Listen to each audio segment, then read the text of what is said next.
Commander Hyunwoo Park stood on the bridge of the New Seoul, watching the stars through the main view screen. After 18 months of travel, they were finally approaching their new home.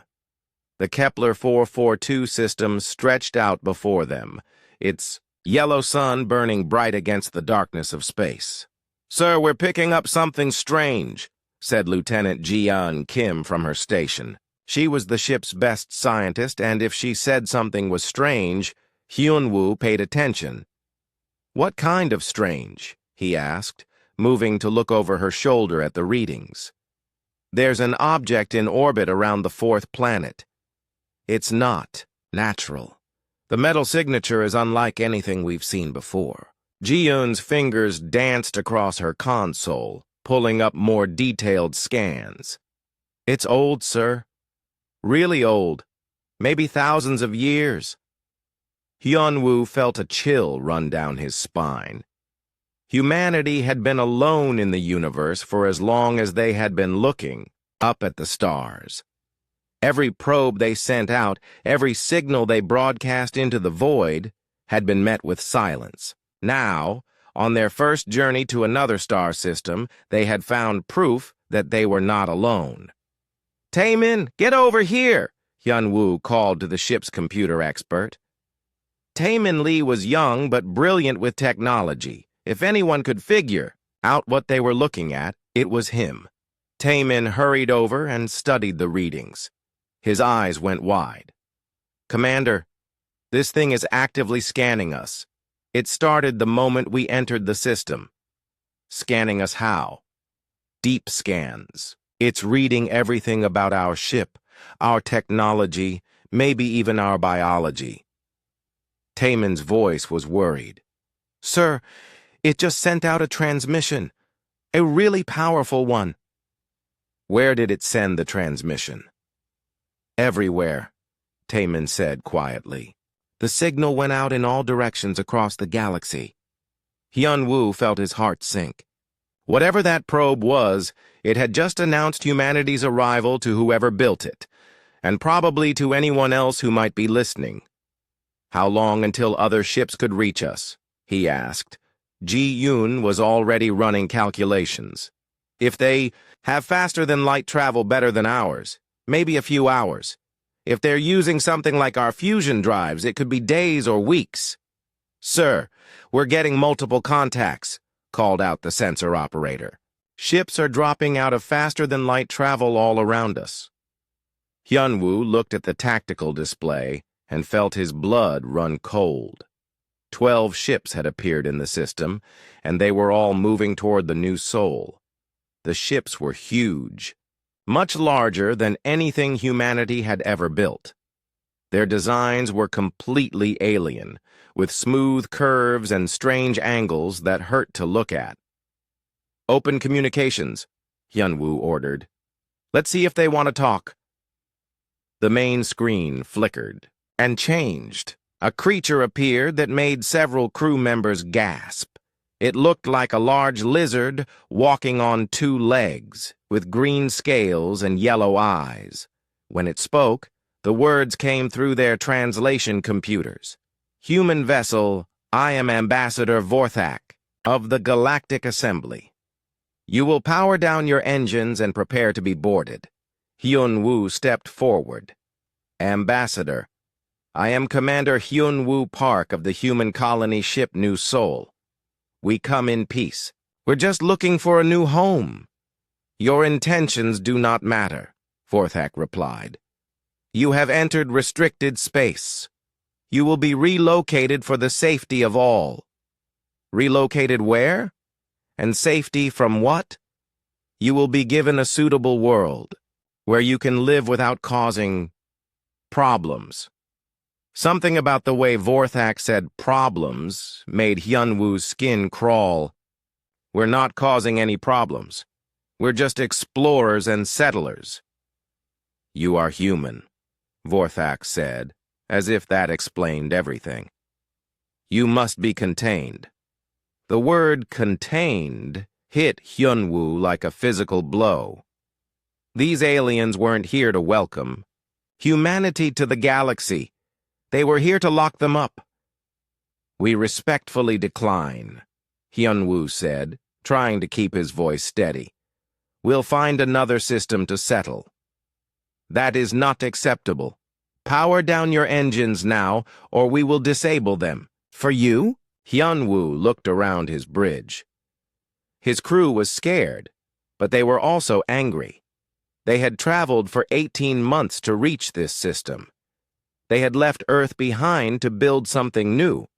They weren't going to be prisoners. All hands. This is the commander, Hyunwoo announced over the ship's communication system. Prepare for combat. We're not going quietly. The alien ships moved to surround the new Seoul. Hyunwoo knew they were outgunned and outnumbered, but humans had been fighting impossible odds for thousands of years. They weren't going to stop now. Tae-min, can you jam their communications? Working. On it, sir. Their technology is advanced, but it's also really old. Like they haven't updated it in centuries. What do you mean? Their systems are efficient, but they're not creative. Everything follows the same patterns. It's like they built something that worked and then never changed it. Hyunwoo smiled grimly. Humans were always changing things, always improving. Maybe that would be enough. Ji-un, what do you see when you scan their ships? They're powerful, but the designs are strange. Lots of redundant systems, but no backup plans for system failures. It's like they expect everything to work perfectly all the time. Weapons? Energy beams, some kind of particle weapons. But their targeting systems are slow. They're built for fighting enemies who move in predictable patterns. Hyunwoo nodded. The new Seoul wasn't a warship, but it was human-built. That meant it was adaptable. Evasive maneuvers, he ordered. Random pattern. Don't let them predict where we're going. The human ship began to move in ways that made no sense to the alien. Commanders. Instead of following standard combat procedures, it twisted and turned like a living thing.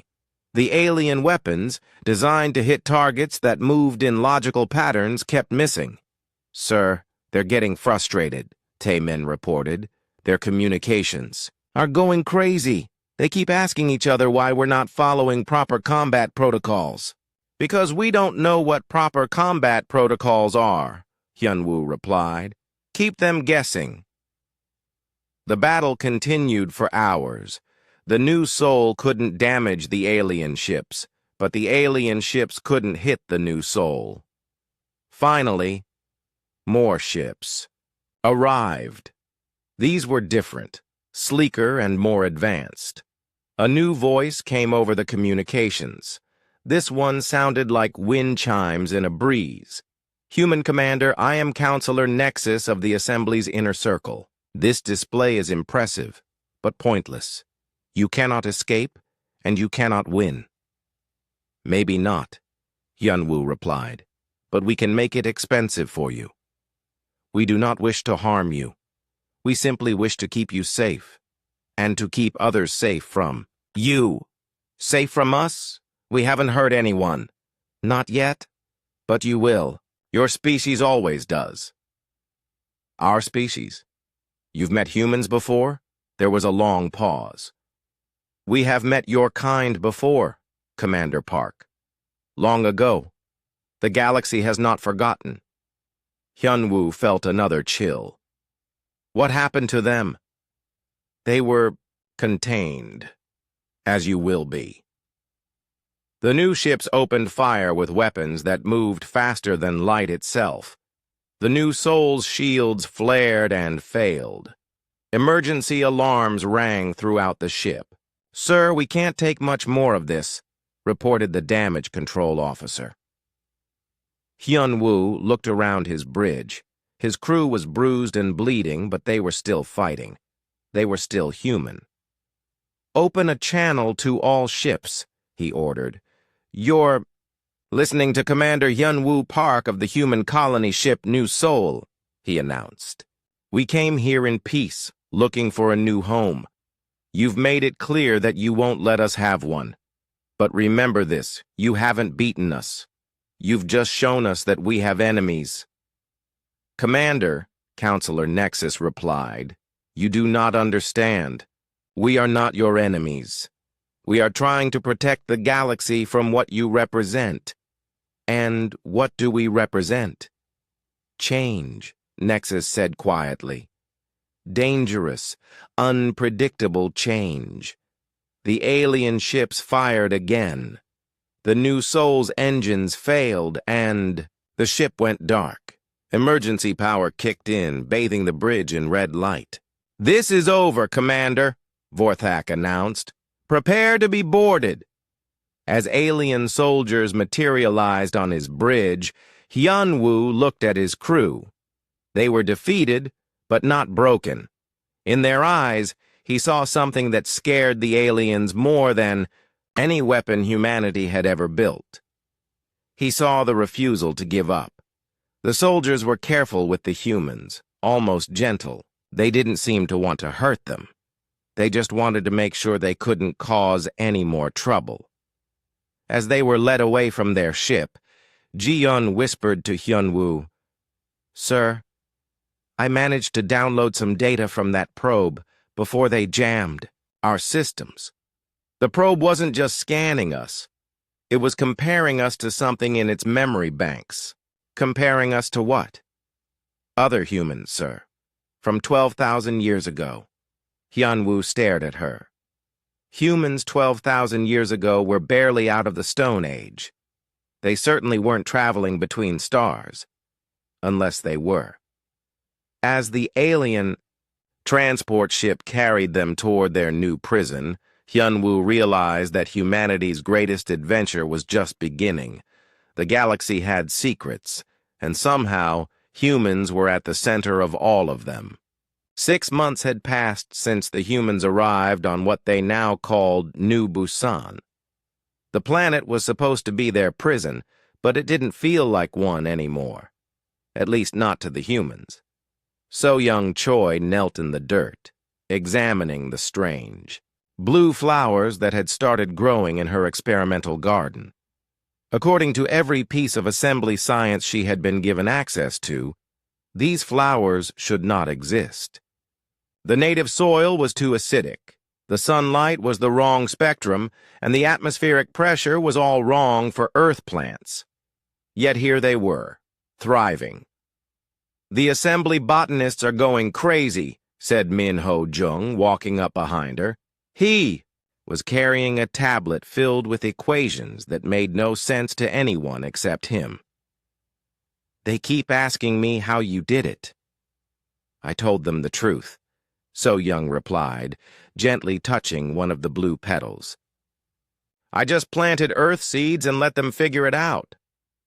"That's not how evolution works," Minho said, sitting down beside her. "Plants can't adapt that fast."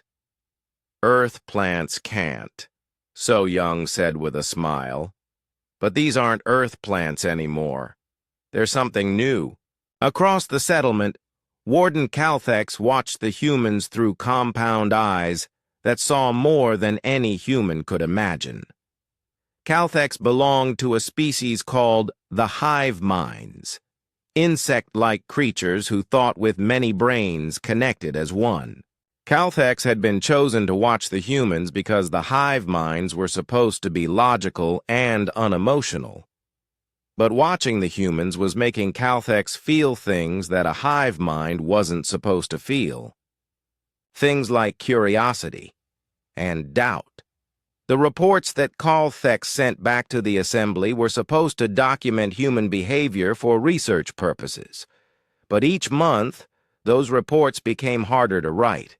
How could Calthex explain that the humans had turned a sterile research facility into a living community? How could Calthex describe the way humans changed everything they touched, not through force, but through simple creativity? The settlement had been designed to contain exactly 1,000 humans in controlled conditions. It had prefabricated housing units, a basic food production facility, and entertainment systems designed to keep the humans calm and manageable. Within the first month, The humans had redesigned everything. They had connected the housing units into family clusters and community gathering spaces. They had turned the food production facility into something that produced twice as much food with half the energy. And they had completely ignored the entertainment systems in favor of creating their own music, art, and games. "Warden Calthex," called a voice from behind. It was Da-Yun-Yun, one of the humans who had been a diplomat back on Earth. She had appointed herself as the settlement's liaison with the Assembly, even though no one had asked her to. "Yes, human Da-Yun," Calthex replied, using the formal address. "That Assembly protocol required. We need to talk about the new arrivals." Calthex's antennae twitched with confusion. "What new arrivals?" "The second human colony ship arrived last week. The Assembly brought them here too. But you didn't tell us they were coming." This was news to Calthex. The hive mind had not been informed of any new human arrivals. "How many humans?" 800 more. They're being held in the North Facility." Calthex felt something that might have been alarm. The settlement had been designed for 1,000 humans. Adding 800 more would create overcrowding and resource shortages. Unless... "The humans from the first ship," Calthex said slowly. "They are sharing their resources with the new arrivals?" "Of course we are," Da-Un said, as if it was the most natural thing in the world. "They're humans. They're our people." Calthex had studied hundreds of species across the galaxy. When resources became scarce, species fought. When territory was limited, species established dominance hierarchies. When strangers arrived, species either drove them away or enslaved them. Humans shared. It was written in Calthex's reports, but the hive mind was beginning to understand that the reports could not capture the reality of what that meant. Sharing was not just a human behavior. It was a human instinct that changed everything around them. In the agricultural section, So Young was teaching the new arrivals how to grow the impossible blue flowers. But she wasn't just teaching them the techniques. She was teaching them to see plants as partners instead of tools. "Talk to them," she told a confused engineer named Jae-Ho Kim from the second ship. "Plants are alive. They want to survive just as much as we do. If you help them survive, they'll help you survive." Jae-Ho thought So Young was crazy until he tried it. He spent an hour each day sitting with a small tomato plant, talking to it about his day, his worries, his hopes for their new world. The plant started producing tomatoes that were bigger and more nutritious than anything in the Assembly's agricultural databases. In the technology sector, Minho was working on what he called collaborative engineering. Instead of designing machines to perform specific tasks, he was designing machines that could learn and adapt to whatever tasks humans needed them to perform. The Assembly had given the humans basic manufacturing equipment that could produce simple tools and replacement parts. Within 3 months, Minho had modified the equipment to produce advanced electronics, medical devices, and even small spacecraft components. "How?" demanded Dr. Vex, the Assembly scientist assigned to monitor human technological development. Dr. Vex looked like a walking tree with bark-like skin and leaves instead of hair. "I asked the machines what they wanted to make," Minho explained patiently. "Then I helped them make it." "Machines do not want anything," Dr. Vex replied. "Machines follow programming." "Assembly machines follow programming," Minho agreed. "Human. Machines learn to think." Dr. Vex examined Minho's modifications with growing alarm. The human had somehow convinced the manufacturing equipment to redesign its own programming. The machines were still performing their original functions, but they were also performing dozens of new functions that should have been impossible, and they seemed to be enjoying it.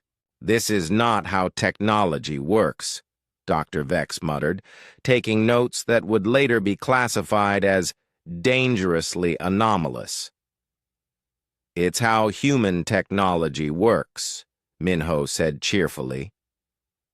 Underground, literally underground, Da-Un was building something that the Assembly would have found even more alarming if they had known about it. She was building a communication network. The humans were supposed to be isolated from the rest of the galaxy, but Da-Un had discovered something interesting about Assembly communication systems. They were designed to prevent unauthorized users from sending messages, but they weren't designed to prevent authorized users from receiving messages. And according to the Assembly's own databases, the humans were authorized users. They had been classified as contained research subjects, which gave them access to educational and cultural materials from across the galaxy. Da-Un had figured out how to use that access to establish contact with other species. She couldn't send messages directly, but she could embed human ideas and perspectives into educational discussions, cultural exchanges, and scientific debates. The results were spreading across the galaxy faster than the Assembly could track them. On the world of Nexus 4, a young Aquarian engineer named Depth Singer had started experimenting with human-style problem-solving. Instead of following established procedures, Depth Singer had started asking questions like, what if we tried something completely different? The innovations that resulted had doubled the efficiency of Nexus Phi's water purification systems. On the mining world of Kortak, a crew of crystalline workers had started singing while they worked, inspired by human folk songs they had accessed through educational channels. Their productivity had increased by 30%, and they reported feeling happy for the first time in their species' recorded history. The Assembly's Department of Cultural Stability was receiving reports of anomalous behavior patterns from 17 different worlds. Back on New Busan, Calthex was writing another report that the hive mind knew would never be sent to the Assembly unchanged. The humans continue to exceed all behavioral predictions, Calthex wrote. They have transformed their containment facility into a thriving community that operates at 127% efficiency compared to standard Assembly settlements. Food production is up 89%. Energy consumption is down 34%. Waste production has been reduced to nearly zero through recycling and repurposing programs that the humans developed independently. Calthex paused, trying to find words for the part that worried the hive mind most. The humans show no signs of psychological stress from containment. They appear to be treating their situation as a challenge to overcome rather than a punishment to endure. They are adapting to their environment at a rate that is unprecedented. What Calthex did not write, could not write, was the question that had been growing in the hive mind's collective consciousness for months. If the humans were this dangerous when they were contained and isolated, what would happen if they were ever set free? The answer came sooner than anyone expected. On a routine supply run to the settlement, a junior assembly officer made a mistake. He forgot to encrypt his personal communication device before entering human territory. Taemin Lee, who had been secretly monitoring all assembly communication since their arrival, intercepted the signal. What he found in the officer's personal files changed everything. "Da-Un," he called over their hidden communication network. "We need to meet. Tonight. Emergency priority. What is it?" "I know why they're keeping us here," Taemin said quietly. "And it's not what we thought." That night, in a hidden chamber beneath the settlement that the humans had carved out without the Assembly's knowledge, Taemin shared what he had discovered. "We're not prisoners," he told the gathered resistance leaders. We're specimens. They're studying us to figure out how we do what we do." "What do we do?" asked So Young. Taemin looked around at the faces of his friends, lit by the glow of technology that they had created from nothing but imagination and determination. "We change things," he said. "We change everything we touch, and they're terrified of us." Taemin Lee floated in the darkness of space, his stolen assembly shuttle drifting silently toward the massive archive world of remembrance. 3 months of planning had led to this moment. The humans on New Busan had pooled their knowledge, their resources, and their hope into this single desperate mission. "You sure about this?" whispered Jaewon Shin through the encrypted communication link. Jaewon was leading a similar mission to another archive world on the far side of the galaxy. If both missions failed, the resistance would be finished. "No," Taemin replied honestly. "But we have to know the truth." The archive world was a sphere of crystal and metal the size of Earth's moon, containing the complete recorded history of galactic civilization. It was guarded by automated systems that could destroy entire fleets, but it had one weakness that the humans had discovered. The security systems were designed to keep out armies and battleships. They weren't designed to keep out a single small shuttle broadcasting assembly identification codes, codes that Da-eun had stolen during her months of careful infiltration. Taemin's shuttle passed through the first security barrier without triggering any alarms. His heart was beating so fast he was sure the sensors would detect it, but the assembly had never learned to scan for human nervousness. "I'm in," he reported. The docking bay was empty except for maintenance robots that paid no attention to one more small shuttle. Taemin put on his stolen assembly uniform and walked toward the entrance like he belonged there. The archive world was maintained by creatures called the Keepers, ancient beings who looked like living crystals. They had been recording galactic history for over 50,000 years, and they rarely paid attention to anything that happened in less than a century. Perfect for someone who needed to search through old records without being noticed. Taemin found a public access terminal and began his search. He was looking for any mention of humans in the historical records, but the search came back empty. According to the official history of the galaxy, humans had never existed until they left Earth 6 months ago, but Taemin knew that was impossible. The Assembly's fear of humans was too specific, too prepared. They had protocols for dealing with humans that were older than human civilization was supposed to be. He started searching for gaps in the historical record instead. Missing years, deleted files, anything that might have been erased. What he found made his blood run cold. There was a 1,200-year period in galactic history that had been almost completely erased from the records. The official histories called it the Time of Silence, a period when record-keeping had been disrupted by technical difficulties. 1,200 years of missing history, starting exactly 12,000 years ago. Taemin dug deeper, using hacking techniques that were impossible for assembly computers to detect because they had never been invented by assembly species. Human creativity gave him access to data that had been buried so deep that even the Keepers had forgotten it existed. And there, in the deepest archives, he found them. Humans. Thousands of humans, spread across hundreds of worlds. Not primitive, Stone Age humans, but advanced humans with technology that made the current assembly look like children playing with toys. The records showed human cities that floated in the clouds of gas giants. Human ships that could travel across the galaxy in days instead of months.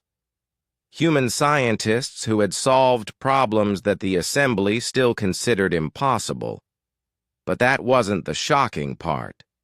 The shocking part was what happened to Galactic. Civilization while the humans were there. Every species in the galaxy had experienced what the records called a golden renaissance. Art, science, technology, philosophy, everything had advanced at an incredible rate. Species that had been stagnant for millions of years suddenly started innovating like never before. The Aquarians had learned to sing with their whole bodies, creating music that could heal physical and emotional wounds. The crystalline people had discovered how to grow cities instead of building them, creating living structures that adapted to their inhabitants' needs. Even the machine intelligences had learned to dream, producing poetry and art that moved organic beings to tears. It was the greatest period of advancement in galactic history, and then the humans disappeared. The records were confusing about exactly what happened. Some files suggested the humans had simply left, traveling to another galaxy. Others hinted at a great war, but the result was the same. Humanity vanished from the galaxy, and within a few centuries, all the innovation and creativity they had inspired began to fade. The Aquarians forgot how to heal with music. The crystalline people went back to building dead cities. The machines stopped dreaming. Within 1,000 years, galactic civilization had returned to the same stagnant state it had been in before the humans arrived, and that was when the Galactic Assembly was formed. Taman found the Assembly's founding documents, and his hands shook as he read them. The Assembly hadn't been created to promote peace and cooperation between species. It had been created to make sure that nothing like the human influence ever happened again. The founding document was clear. Never again shall the galaxy be subjected to the chaos of uncontrolled adaptation. The Assembly shall maintain order, stability, and predictability for all member species, but the most shocking discovery was yet to come. Deep in the archives, Taman found a file labeled Project Shepherd. It contained detailed plans for finding and containing any humans who might return to the galaxy. The plans were thousands of years old, but they matched exactly what had happened to the human colony ships. The Assembly had been waiting for humans to come back. They had been preparing for thousands of years. But why? If humans had left peacefully before, why was the Assembly so afraid of them returning? The answer was in a personal log written by someone called Elder Primus, one of the Assembly's founders. The humans did not simply leave, the log read. We drove them out. We destroyed their cities, scattered their fleets, and hunted down every last one of them. We told ourselves it was necessary, that their influence was too dangerous, that the galaxy needed stability more than growth. Taman's hands were shaking as he continued reading. But we were wrong. In the centuries since the humans vanished, we have achieved perfect stability. And perfect stability is death. We have not had a single major scientific breakthrough in 5,000 years. Our art has become repetitive. Our philosophy has become circular. We are a galaxy of living fossils, afraid to change because change reminds us of what we lost. The log continued. Some of us believe the humans will return someday. Others hope they never do, because they would see what we have become and judge us for it. But I know the truth. We need them to return. The galaxy is dying without them, dying so slowly that most don't even notice. But it is dying. Taman sat back in his chair, overwhelmed by what he had discovered. The Assembly hadn't just killed the previous human civilization. They had doomed their own galaxy to slow death by stagnation. His communication device buzzed. It was J1, reporting from the other archive world. Taman, you need to hear this. I found records of human genetic studies from the old days. The assembly scientist figured out what makes humans different from every other species in the galaxy. What did they find? Humans are the only species with truly random genetic mutation.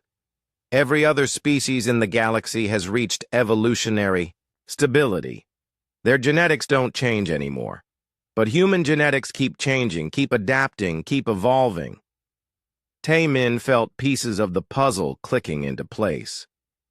That's why human influence spreads to other species. Exactly. Humans don't just adapt to their environment. They make their environment adapt to them. And somehow, that ability is contagious. When other species spend time around humans, they start adapting too. The assembly is afraid that humans will make the entire galaxy start evolving again. Worse than that, Jae-won said grimly. I found another file. The assembly has been using genetic manipulation to keep their member species stable. They've been actively preventing evolution for thousands of years. Tae-min stared at the archive terminal, understanding finally dawning on him. The assembly hadn't just hidden human history. They had been slowly sterilizing the entire galaxy, turning every species into a controlled, predictable, unchanging part of their grand design. We have to get this information back to New Busan, he said. Already copying everything I can find, Jae-won replied. But Tae-min, there's something else. I found records of other human settlements. The assembly didn't just capture our 2 colony ships. They've been finding and containing human groups for decades. How many? At least 20 settlements, maybe more. They're scattered across the galaxy, all being held in research facilities like ours. Tae-min closed his eyes. Thousands of humans, maybe tens of thousands, trapped in assembly prisons. All of them believing they were alone. Then we know what we have to do, he said. As he began copying the historical files, alarms suddenly started blaring throughout the archive world. The Crystal Keepers had finally noticed that someone was accessing restricted records. Tae-min ran for his shuttle, the stolen data burning in his memory like fire. Behind him, security drones filled the corridors, but they were designed to stop conventional intruders. They weren't designed to stop a human who was fighting for the freedom of his entire species. He reached his shuttle just as the first energy blasts scorched the docking bay walls. As he launched into space, dodging defensive fire that came from every direction, Tae-min smiled grimly. The assembly had spent thousands of years hiding the truth about humanity. But the truth had a way of coming out, and when it did, the galaxy would never be the same. Dr. Yoonji Kang pressed her face against the microscope, studying the blood sample that had changed everything. The colonist who had donated the blood was completely healthy, but his cells were doing something that should have been impossible. They were evolving. Right there in the laboratory dish in real time. Show me again, said Young-soo Bae, the former Earth military officer who now helped coordinate the human resistance.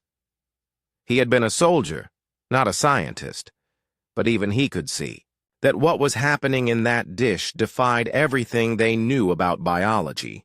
Watch the white blood cells, Yoonji said, adjusting the microscope's focus. See how they're changing shape. They're adapting to fight a virus that doesn't even exist yet. Young-soo stared at the writhing cells. How is that possible? I don't know, Yoonji admitted. Human evolution is supposed to take thousands of years.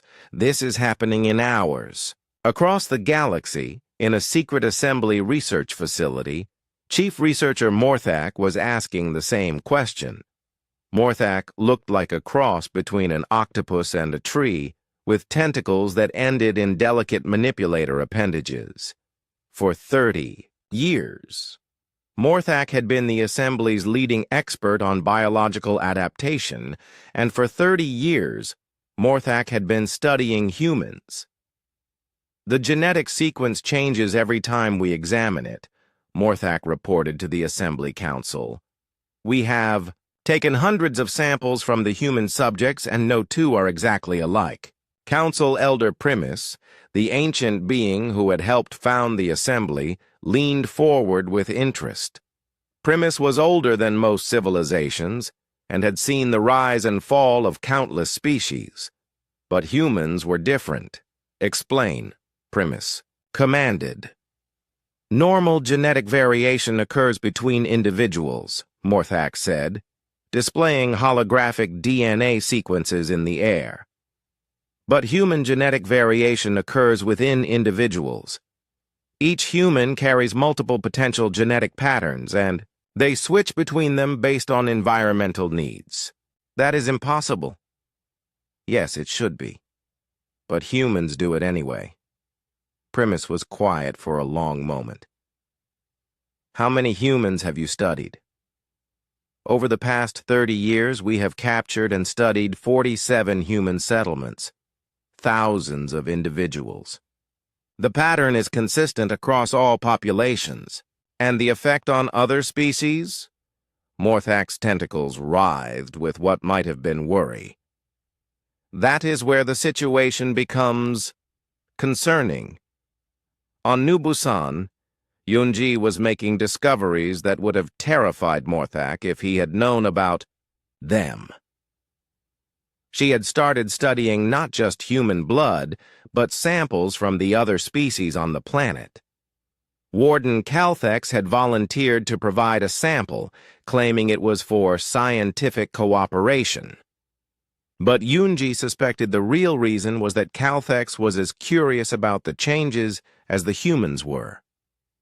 This is impossible, Yunji muttered, looking at Calthex's blood under the microscope. What do you see? Asked So Young Choi, who had come to the laboratory after finishing her work in the gardens. Calthex's cells are changing too. They're becoming more flexible, more adaptable. It's like they're learning from the human cells just by being near them. So Young nodded thoughtfully. That explains what's happening with the plants. What do you mean?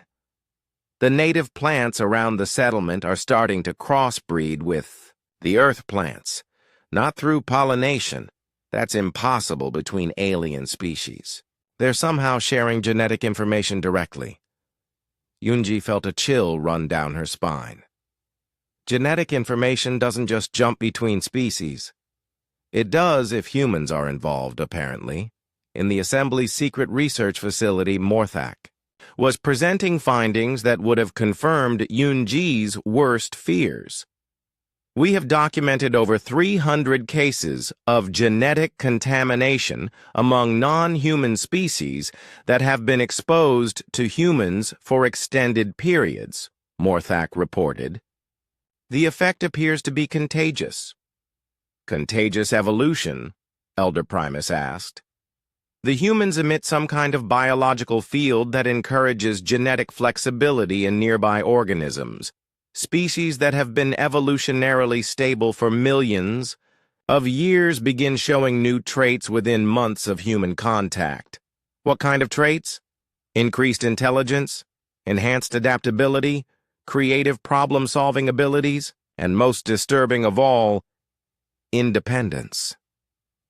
Primus understood immediately.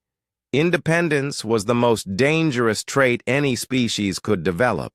Independent beings questioned authority. They made their own choices.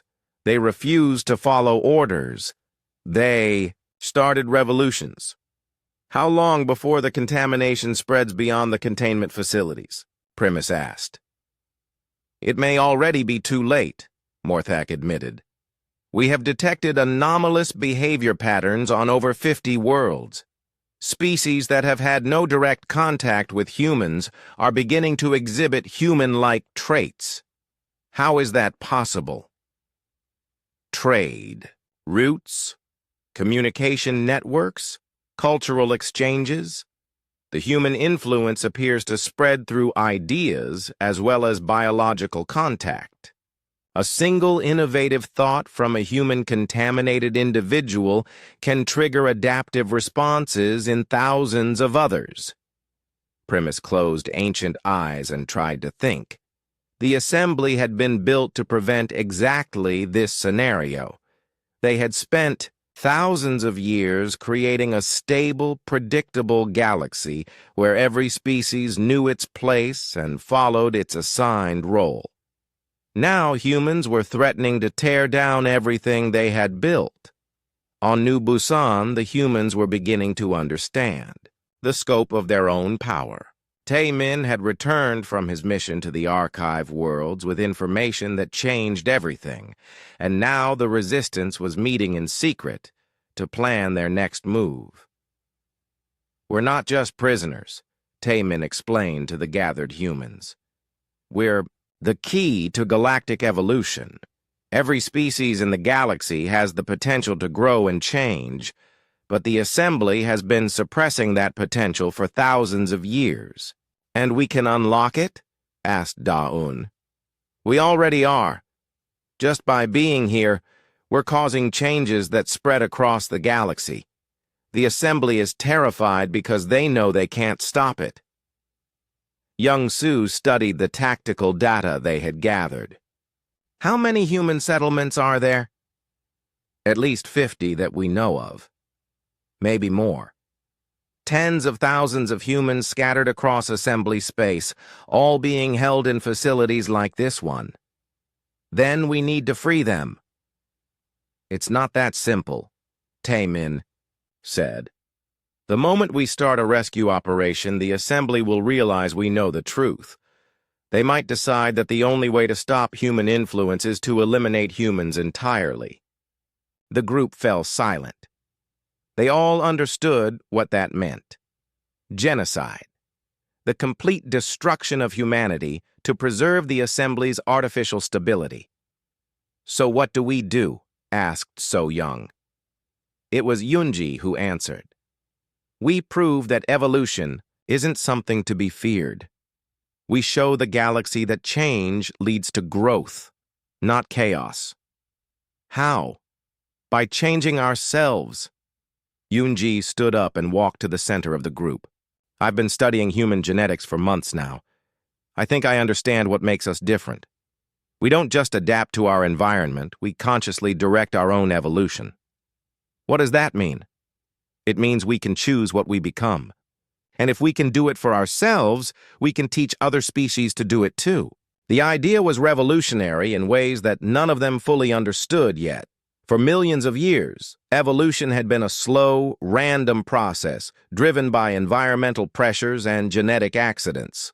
But humans had somehow developed the ability to guide their own genetic changes. They could evolve on purpose. "The assembly thinks evolution means chaos," Yunji continued. "But what if we could show them that controlled evolution means unlimited growth? What if we could prove that change doesn't have to be destructive?" Young Su was thinking like a soldier again. "You're talking about turning this into a propaganda war instead of a shooting war." "Exactly. We can't win against the assembly.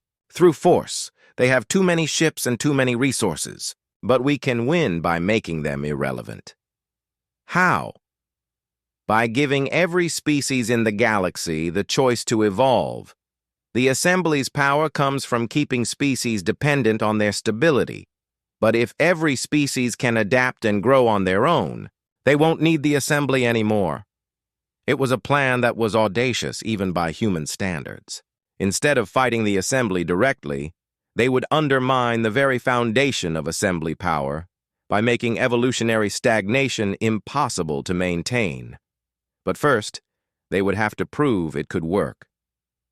"I volunteer," said So Young quietly. "For what?"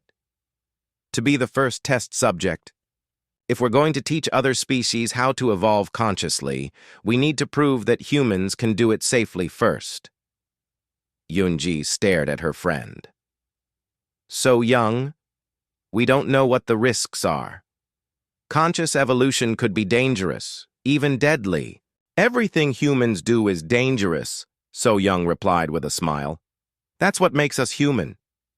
As the meeting broke up, none of them realized that their conversation had been overheard. Deep in the assembly's monitoring systems, artificial intelligences were analyzing every word, trying to understand what the humans were planning. And in his secret research facility, Chief Researcher Morthak was reading those transcripts with growing alarm. The humans weren't just adapting to their imprisonment anymore. They were planning to turn their captivity into a launching point for galactic revolution. It was time to contact Elder Primus with an urgent recommendation. The human experiment needed to be terminated before it could spread any further. The order to eliminate humanity was already being prepared. The message spread across the galaxy faster than light itself, carried by quantum communication networks that the Assembly had built to maintain control. But now those same networks were carrying the seeds of revolution. Dong Hyun Oh stood before. A crowd of 10,000 humans gathered in the central plaza of New Busan. The settlement had grown far beyond its original boundaries, becoming a city that pulsed with energy and innovation. Behind him, a massive holographic display showed images from across the galaxy, other human settlements, alien worlds, and most importantly, the faces of beings who had chosen to join their cause. "Friends," Dong Hyun began, his voice carrying to every corner of the plaza through speakers that the humans had built from recycled assembly equipment. 6 months ago, we were prisoners. Today, we are the voice of freedom for an entire galaxy. The crowd cheered, but it wasn't just humans cheering anymore.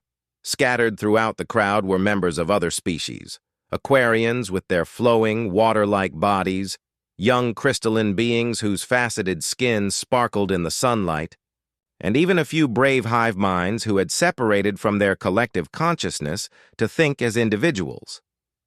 The transformation had begun 3 months ago, when Dr. Yoonji Kang had successfully completed the first conscious evolution experiment. So Young Choi had volunteered to be the test subject, and the results had changed everything.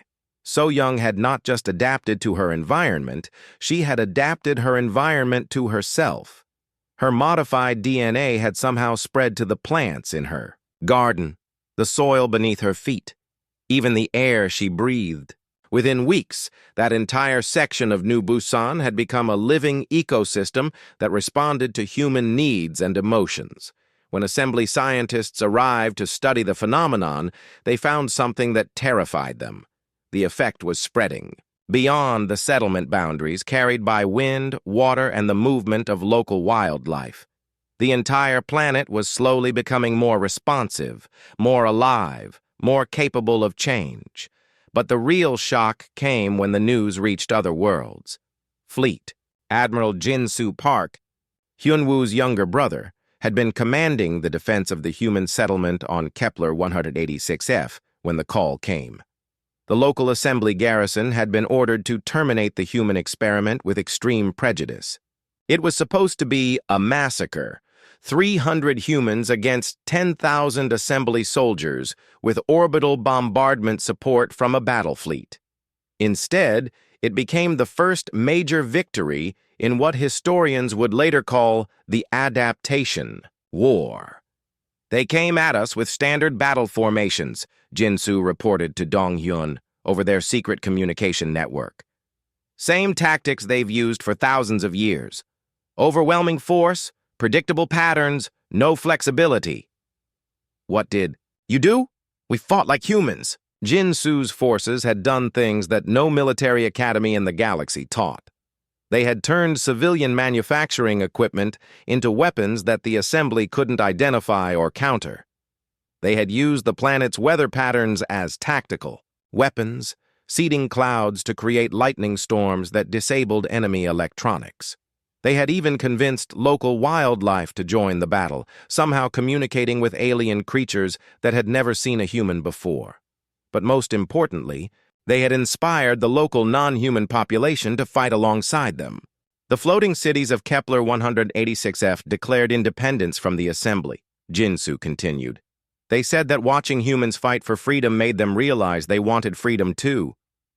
The news was spreading across the galaxy, carried by the same quantum networks that the Assembly used for official communications.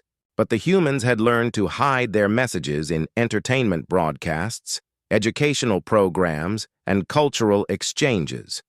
On the ocean world of Tiamat 7th, Ambassador Quell had been a low-level diplomat in the Assembly's Department of Cultural Exchange.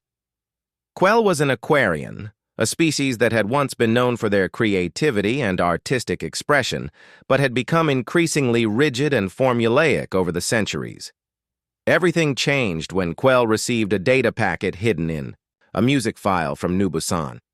The music was unlike anything Quell had ever heard. It wasn't just sound. It was emotion made audible, creativity given form. The human composer had somehow captured the feeling of hope itself and woven it into melodies that made Quell's water body resonate with frequencies that had been dormant for millennia. Within hours of hearing the music, Quell began to change. The rigid thought patterns that Assembly education had instilled began to dissolve, replaced by something that Aquarians hadn't felt in thousands of years, the desire to create something new. Quell's first act of rebellion was small, a poem written in an ancient Aquarian style that had been banned by the Assembly for being disruptively innovative. But when Quell shared the poem with other Aquarians, it spread like wildfire through the ocean cities. Within weeks, Quell was leading a movement of young Aquarians who called themselves the Deep Singers. They used the ancient art of sonic sculpture to create underwater cities that were more beautiful and functional than anything the Assembly's architects had ever designed. When the Assembly sent forces to shut down the Deep Singers, they found that the entire ocean world had become a fortress. The Aquarians had learned to work with the planet's ecosystem, turning sea creatures into allies and ocean currents into defensive weapons. "We are no longer content to be managed," Quell announced in a broadcast that reached every world in the sector. "We choose to grow." Similar rebellions were breaking out across the galaxy. On the crystal mines of Nexus Prime, crystalline workers who had been shaped into living tools for thousands of years suddenly began reshaping themselves into artists and philosophers. On the machine worlds of the synthetic collective, artificial intelligences that had been programmed for efficiency began writing poetry and composing symphonies. The Assembly's response was swift and brutal. Supreme Counselor Apex, the ancient machine intelligence that had served as the Assembly's military commander for 10,000 years, issued orders for the immediate sterilization of any world showing signs of adaptive contamination.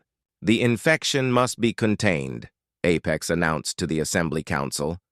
"If necessary, we will destroy entire star systems to prevent the spread of human influence."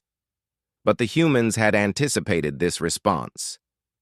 Dong Hyun stood before the gathered crowd on New Busan, his words being broadcast to resistance cells across the galaxy. "They call us a disease," he said. "They say we spread chaos and destruction. But look around you. Look at what we've built together." The holographic display showed images from across the galaxy. Aquarian cities that sang with beauty. Crystalline. Gardens that grew art instead of food. Machine colonies, where artificial beings danced for joy instead of just calculating efficiency. "This is not chaos," Dong Hyun continued. "This is life. This is growth. This is what the galaxy was meant to be before the Assembly turned it into a museum." The crowd cheered again, but this time the sound was different. It wasn't just the voices of rebels shouting defiance. It was the sound of hope itself, carried on quantum waves to every corner of the galaxy. On the Assembly capital world of Nexus Prime, Elder Primus sat in chambers that had not been changed in 50,000 years. The ancient being had helped create the Assembly to bring stability to a chaotic galaxy. Now that stability was crumbling, and Primus didn't know how to stop it. "Status report," Primus commanded. The holographic displays showed red warning symbols across hundreds of worlds, rebellions, Independence movements and adaptive outbreaks were spreading faster than the assembly could respond to them. 17 sectors have declared independence from assembly authority, reported military coordinator Zethon. Over 300 worlds are showing signs of human-influenced evolution. And most concerning of all, our own forces are beginning to show adaptive behaviors. Explain. Assembly soldiers and administrators who have been exposed to human ideas for extended periods are beginning to question orders. Some have even defected to join the rebel alliance. Primus closed ancient eyes. The humans weren't just spreading biological adaptation. They were spreading intellectual and emotional adaptation as well. The very concept of unthinking obedience was becoming extinct wherever human influence touched. What about the human settlements? Can we still eliminate them? That becomes more difficult each day. The humans have shared their defensive technologies with allied species. Some of their settlements are now protected by planetary defense networks that our computers cannot penetrate. How is that possible? The human approach to technology is fundamentally different from ours. Where we build systems that perform specific functions, they build systems that learn and adapt. Their defenses evolve in real time to counter our attacks. Primus stood up slowly, feeling the weight of 50 millennia. Then we have failed. Not necessarily, said a new voice. Chief Researcher Morthak entered the chamber, accompanied by several other assembly scientists. We have developed a final solution. What kind of solution? A genetic weapon, something that will target the specific gene sequences that make humans capable of adaptive evolution. It will kill only humans, leaving other species unharmed. Primus stared at the assembled scientists. You want to commit genocide? We want to save the galaxy, Morthak replied. Human influence is spreading too fast for conventional containment.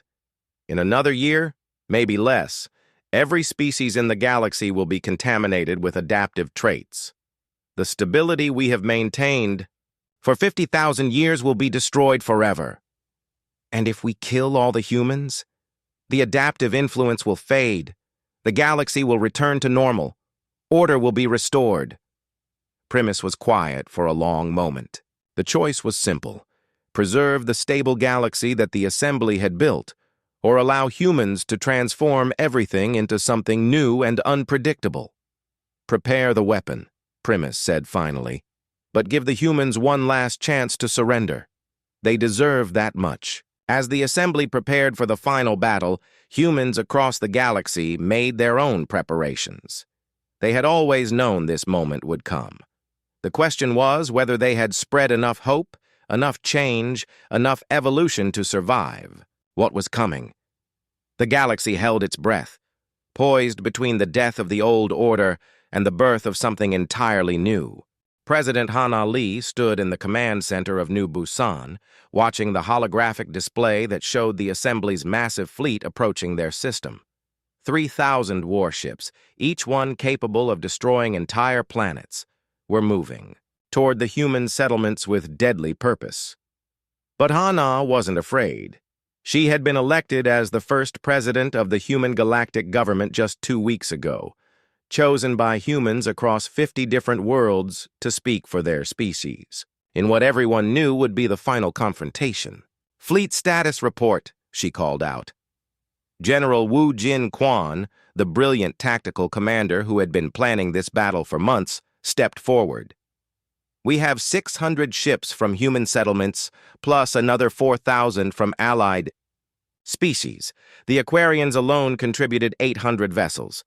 Are we ready? As ready as we can be, Madam President. But I have to be honest. We're still outnumbered 5-1. Hana nodded. The numbers were against them, but numbers had never been humanity's strength.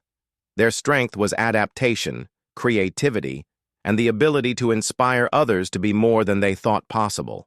Open a channel to the assembly fleet, she ordered. The main screen flickered and Elder Primus appeared. The ancient being looked tired, as if the weight of 50,000 years had finally become too much to bear. President Lee, Primus said, formally. I offer you one final chance to surrender. Submit to containment, and your species will be allowed to live in controlled isolation. And if we refuse, then humanity will be eliminated from the galaxy. We have developed a weapon that will target only human genetic patterns. No other species will be harmed. Hana felt a chill, but she kept her voice steady. You're talking about genocide, Elder Primus. I am talking about survival. Your species threatens the stability of galactic civilization. You have infected hundreds of worlds with your chaos. Species that were content and peaceful for millions of years are now rebelling, changing, destroying the order we worked so hard to create. You call it infection, Hana replied. We call it growth. Growth without control is cancer. Control without growth is death. Primus was quiet for a moment. You leave us no choice. The transmission ended, and immediately the assembly fleet began moving into attack formation. But something was wrong. The formation was different from anything in the tactical databases. Instead of the rigid patterns that assembly forces had used for thousands of years, the ships were moving in fluid, adaptive groups. They're using human tactics, Wu Jin observed with surprise. That's impossible, said Admiral Jin-Soo Park, who had arrived from Kepler 186F with reinforcements. Assembly commanders don't deviate from standard procedures.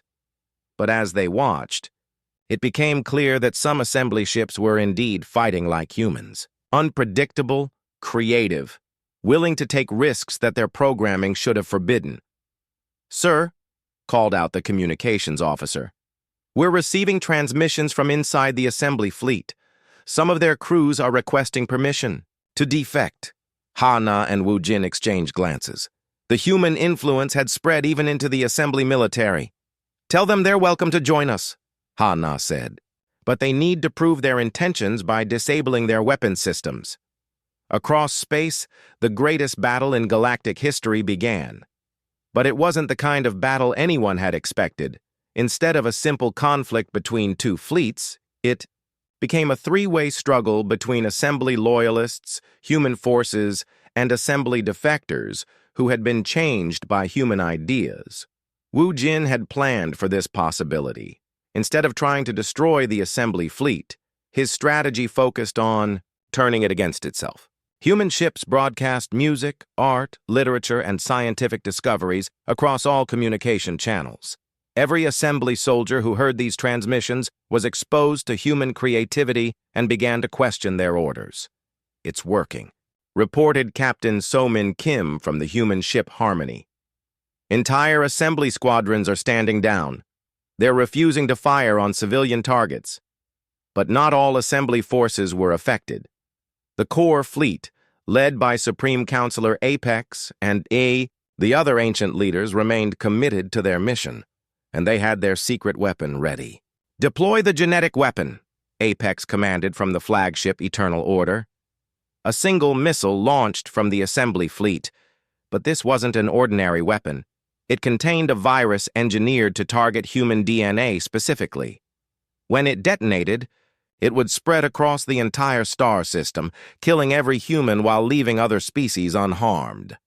Wu Jin saw the missile on his tactical display and felt his heart sink. There was no way to intercept it in time. But then something unexpected happened.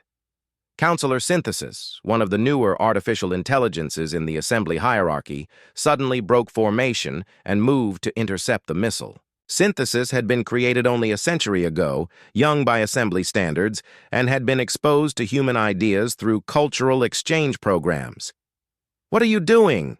Apex demanded over the command channel. "What I should have done long ago," Synthesis replied. Choosing growth over stagnation. Synthesis's ship collided with the genetic weapon, destroying both in a brilliant explosion. The sacrifice bought the humans time, but more missiles were already being prepared. That was when the real surprise came. "Hana!" called a familiar voice over the communication system. It was Counselor Nexus, the energy being who had helped capture the humans at the very beginning of their journey. Counselor Nexus? Are you surrendering? No, Nexus replied. I'm joining you. Nexus's ship, along with dozens of others, suddenly turned and began attacking the Assembly Loyalist forces. The battle descended into complete chaos as the Assembly fleet tore itself apart. But Elder Primus wasn't finished. From the command ship Ancient Wisdom, the founder of the Assembly activated one final weapon, a device that could sterilize entire star systems of all organic life.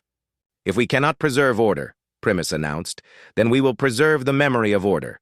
This system will become a monument to the danger of uncontrolled change. The weapon began to charge, drawing power from the ship's core. In 10 minutes, it would fire, and everything in the system, human, alien or otherwise, would be destroyed. Hana made a decision that would define humanity's future in the galaxy. All ships, this is President Lee, implement Protocol Renaissance. Protocol Renaissance was humanity's most desperate plan. Instead of trying to escape or fight, every human ship in the system began broadcasting the complete cultural and scientific knowledge of their species. Music, art, literature, philosophy, technology, everything that made humanity unique was transmitted across the galaxy using quantum communication networks. "What are you doing?" asked Wu Jin. "Making sure we survive even if we don't," Hana replied. "Every species in the galaxy is receiving human knowledge right now. Even if they kill all of us, they can't kill what we represent." But the plan had an unexpected effect. As billions of beings across the galaxy received the transmitted human knowledge, something extraordinary happened. The creative spark that made humans unique began to kindle in other species. Not just copying human ideas, but using those ideas as a foundation to create something entirely new. On Aquarian worlds, the ocean cities began to sing with harmonies that had never existed before. On crystalline planets, living artworks grew that expressed concepts beyond human imagination. Even the machine intelligences began to dream dreams that their creators had never programmed. The effect was so powerful that it reached back to the battle through quantum entanglement. Assembly soldiers across the fleet suddenly found their minds filled with new possibilities, new ways of thinking, new reasons to live. "Sir," reported an assembly officer to Elder Primus, "the weapon is charging, but, sir, I don't want to fire it anymore." "What?" "The humans aren't our enemies, sir. They're our teachers.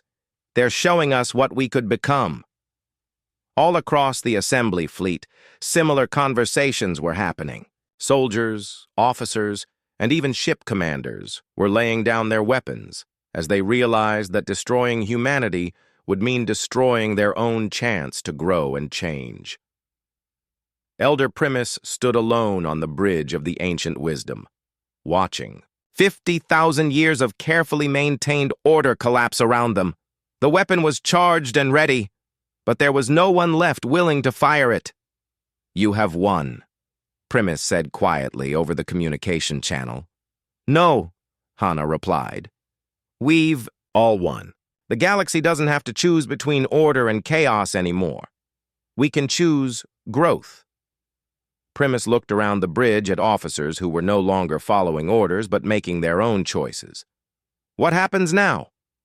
"Now we build something new together. A galaxy where every species can choose their own path, where change is celebrated instead of feared, where growth never stops." "And the Assembly?" "The Assembly can be part of it, if you want, not as rulers, but as partners. We need your experience and wisdom, but we also need freedom to grow." Elder Primus was quiet for a long time. Finally, the ancient being spoke. Perhaps it is time for the Assembly to grow as well." The weapon powered down. The battle ended not with destruction, but with transformation. 6 months later, Hana stood before the first session of the new Galactic Covenant, a confederation of species committed to voluntary cooperation and mutual growth. Representatives from thousands of worlds filled the Great Hall, no longer divided by rigid species boundaries, but united by shared commitment to evolution and creativity. "We gather not as subjects of a galactic empire," Hana announced, "but as partners in the greatest adventure the universe has ever seen. We choose to grow together, to change together, to become more than any of us could be alone." The applause that followed wasn't just the sound of politics. It was the sound of a galaxy choosing life over stagnation, hope over fear, and endless possibility over rigid control. Humanity had given the galaxy its greatest gift, not advanced technology or military power, but the simple revolutionary idea that everything could always be better than it was. The age of human ascendancy had begun. But it wasn't an age of human dominance. It was an age where everyone could be human, creative, adaptable, endlessly growing towards something magnificent and new.